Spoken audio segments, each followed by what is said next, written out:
All right, friends, when you are done drawing your sea creature with your black oil pastel, the next thing that we're gonna add is color, and we're gonna do this in two ways. The first way we're gonna add color is by using our colorful oil pastel set. You will need to share these at your desk and only use one at a time. So find one color that you would like to use and then use it in your artwork. Remember, oil pastels can get quite messy. So while you're using it today, try not to rest your hand on your artwork because it could make your hands quite messy and have the possibility of smearing your artwork. So we're gonna add color using oil pastels. Some of these are very bright. Some of them are not as bright. But I have a surprise for you today that's going to make them much, much brighter when we get started.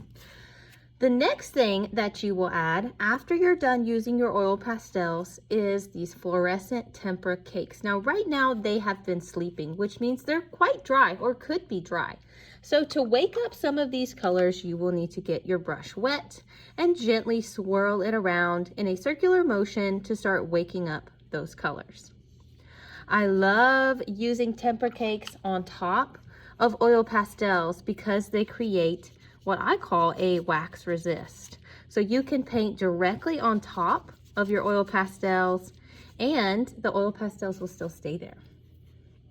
You don't have to use the same color on all of your sea creature, but I would like you to completely color in your sea creature. So we're not leaving any blank areas of our paper today.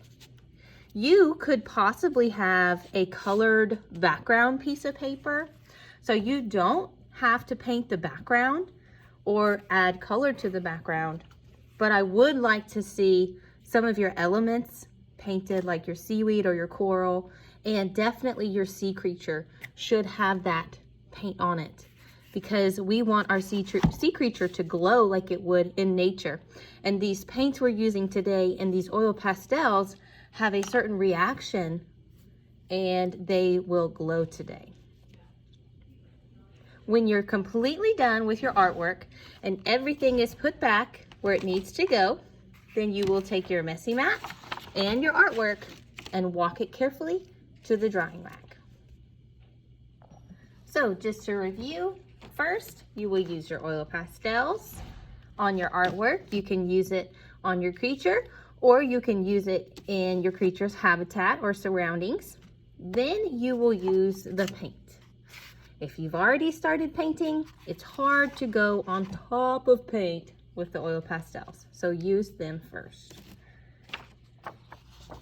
Your sea creature should be completely painted in, and then work on some of your other elements or things around your sea creature.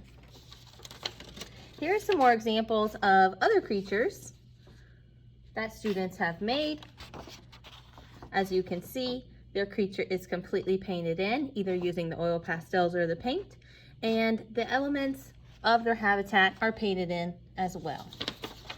I absolutely love when students get creative with their details and think about all of the elements that these creatures would be surrounded in the environment that they live in.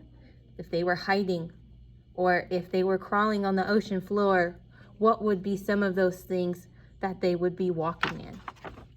Like I said, when you're done, keep it on the messy mat and take it to the drying rack.